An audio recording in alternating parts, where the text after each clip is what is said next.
வணக்கம். எல்லாரும் எப்படி இருக்கீங்க? எலெக்ஷனுக்கு இன்னும் கொஞ்ச நாள் தான் இருக்கு. நான் தமிழ்நாடு முழுக்க பிரச்சாரம் பண்ணிட்டு இருந்தாலும் இந்த வீடியோ மூலமா சில விஷயங்களை உங்க எல்லார்கிட்டையும் பேசணும்னு தோணுச்சு.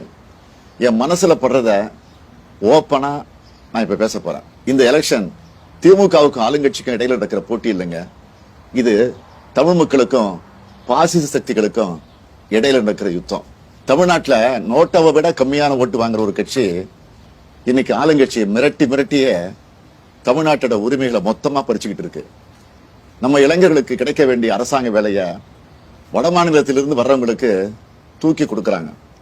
நீட் மாதிரி எக்ஸாம் கொண்டு வந்து நம்ம பிள்ளைகளை படிக்க விடாம பண்றாங்க.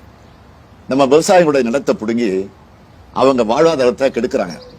எதிர்த்து போராடுற மக்களை அடிச்சு விரட்டுறாங்க. நாம என்ன சாப்பிடணும், நாம என்ன மொழி பேசணும், நம்ம யாரை கல்யாணம் பண்ணணும், நம்ம குழந்தை என்ன படிக்கணுங்கிற வரைக்கும் அவங்க முடிவு பண்ணணும்னு நினைக்கிறாங்க.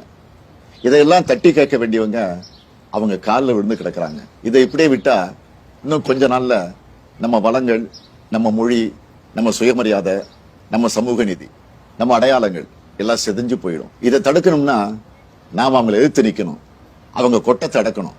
அதுக்கு உங்களுடைய ஓட்டு தான் உங்க ஆயுதம். திமுக ஆட்சிக்கு வந்தா நம்ம தமிழர்களோட பறிக்கப்பட்ட உரிமைகள் எல்லாமே மீட்கப்படும்.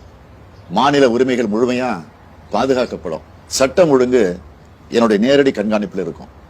தப்பு செய்யறவங்க யாரா இருந்தாலும், மறுபடியும் சொல்றேன், யாரா இருந்தாலும் பாரபட்சம் இல்லாம நடவடிக்கை எடுப்பேன். பெண்களுக்கு எதிரான குற்றங்கள் இரும்பு கரம் கொண்டு தடுக்கப்படும். திமுக இந்து மதத்துக்கு எதிரானதுன்னு எதிரணியினர் ஒரு பொய்யான குற்றச்சாட்டை பரப்புறாங்க. அதனால நான் தெளிவா சொல்லிடுறேன், திமுக ஆட்சியில எல்லா மத மக்களும் பாரபட்சம் இல்லாம சமமா நடத்தப்படுவாங்க. அவங்களோட மத நம்பிக்கைகள் மதிக்கப்படும். சமூக நீதி, சமத்துவம் பாதுகாக்கப்படும். லஞ்சம், ஊழல் இல்லாத நேர்மையான ஆட்சி தான் என்னுடைய முதன்மையான நோக்கம். எல்லா துறையும் என்னுடைய நேரடி கண்காணிப்பில் இருக்கும். தமிழ் மக்களுக்கு எதிரான திட்டங்கள் எதுவா இருந்தாலும் தடை செய்யப்படும். என்னுடைய சுயநலத்துக்காக நான் யார் காலையும் விட மாட்டேன்.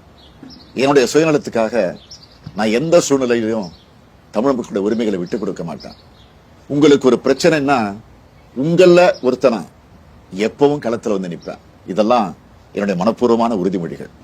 இந்த உறுதிமொழியை நான் என்னோட உசுரா நினைச்சு கடைபிடிப்பேன். இதை நான் மீறினா நீங்க என்னை நேரடியா கேள்வி கேட்கலாம். தமிழ்நாட்டோட விடியலுக்கு என்னோடு துணை நில்லுங்க.